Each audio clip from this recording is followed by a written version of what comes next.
ओम शांति। इस मुरली के वाक्यों के शास्त्रीय स्रोत। आपका प्रश्न अत्यंत गहन और शोधपरक है।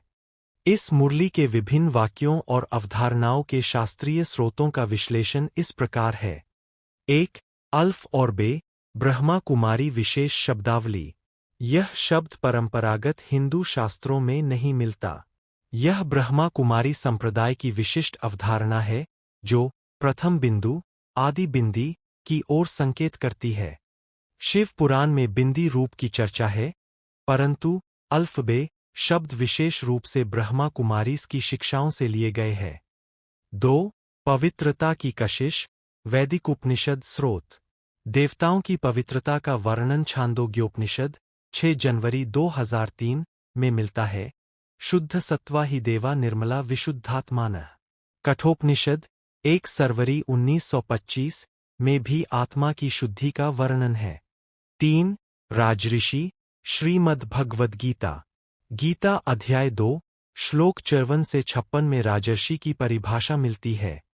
वीतराग भय क्रोधा मन्म्या मामुपाश्रिता बहवो ज्ञानत्सा पूता मद्भाव मागता। गीता 4.10। यह सूर्यवंशी और चंद्रवंशी राजर्षियों की परंपरा रामायण और महाभारत में भी वर्णित है। 4.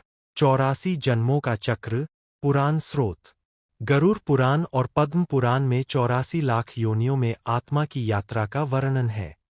ब्रह्मा कुमारी मुरलियों में इसे 84 सीनियों के रूप में समझाया गया है, जो पुरानी अवधारणा का एक विशिष्ट व्याख्यान है। 5. तीसरा नेत्र बटा ज्ञान चक्षु, शिव पुराण एवं उपनिषद। शिव पुराण में त्रिनेत्र, तीसरा नेत्र, शिव के प्रतीक के रूप में वर्णित है। कठोपनिषद 4.12 में ज्ञान चक्षु, ज्ञान की आँख, का वर्णन है, जो आत्म साक्षात्कार को दर्शाता है। 6. सतयुग, त्रेता, द्वापर, कली, युग चक्र। विष्णु पुराण, शिव पुराण और श्रीमद् भागवत पुराण स्कंध 12 अध्याय 3 में चतुर्युगी चक्र का विस्तृत वर्णन है। प्रत्येक युग की विशेषताएं इन पुराणों में वर्णित है। 7. स्वदर्शन चक्र, ब्रह्मा कुमारी विशेष अवधारणा। यह शब्द परंपरागत हिंदू शास्त्रों में विशेष रूप से नहीं मिलता। ब्रह्मा कुमारी ग्रंथों में इसका अर्थ है स्वयं का दर्शन, अपनी आत्मा को पहचानना। हालांकि योगशास्त्र में चक्रों, सहस्रार, आज्ञा आदि का वर्णन अवश्य है। 8. योगबल बटा राजयोग, गीता और योगशास्त्र। श्रीमद् भगवद गीता के अध्याय 6 में राजयोग, ध्यान योग का वर्णन है। पतंजलि योगसूत्र में भी योग की विस्तृत चर्चा है। ब्रह्मा कुमारी इसे राजयोग के नाम से पुकारते हैं। 9. सौदागर, रत्नागर, बहुस्रोत। गुरु ग्रंथ साहिब में परमात्मा को सौदागर के रूप में वर्णित किया गया है। ब्रह्मा कुमारी इसी अवधारणा को ज्ञान रत्नों के सौदागर के रूप में प्रस्तुत करते हैं। 10. पतित पावन, ब्रह्मा कुमारी विशेष वाक्यांश। यह विशिष्ट वाक्यांश पतित पावन ब्रह्मा कुमारी मुरलियों में बार बार आता है। परंपरागत हिंदू शास्त्रों में पावन शब्द अवश्य मिलता है, जैसे पवित्र, परंतु पतित पावन का यह संयोजन विशेष रूप से ब्रह्मा कुमारी शिक्षाओं से उत्पन्न प्रतीत होता है। यद्यपि पतित शब्द का प्रयोग रामायण और पुराणों में अवश्य मिलता है। 11. बेहद की सीढ़ी, छांदोग्योपनिषद संबंध। छांदोग्योपनिषद 7.20-26 में 16 कला वाले पुरुष का वर्णन है, जो आत्मा की सूक्ष्म यात्रा को दर्शाता है।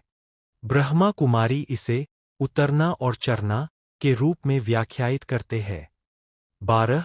विश्व का इतिहास भूगोल, पुराण स्रोत। विष्णु पुराण और भागवत पुराण में विश्व की उत्पत्ति, विकास और प्रलय का विस्तृत वर्णन है। सारांश तालिका। अवधारणा शास्त्रीय स्रोत। अल्फबे ब्रह्मा कुमारी विशेष।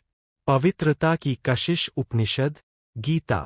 राजऋषि गीता, रामायण, महाभारत। 84 जन्म गरुड़ पुराण, पद्म पुराण। तीसरा नेत्र शिव पुराण, कठोपनिषद। युगचक्र विष्णु पुराण, भागवत पुराण। स्वदर्शन चक्र ब्रह्मा कुमारी विशेष। राजयोग गीता, पतंजलि योगसूत्र, सौदागर गुरु ग्रंथ साहिब, पतित पावन ब्रह्मा कुमारी विशेष। निष्कर्ष, यह मुरली परंपरागत हिंदू शास्त्रों, वेद, उपनिषद, पुराण, इतिहास और ब्रह्मा कुमारी विशिष्ट शिक्षाओं का एक अनूठा मिश्रण है, जहां शास्त्रीय अवधारणाओं को एक नवीन व्याख्या और शब्दावली के साथ प्रस्तुत किया गया है। ओम शांति।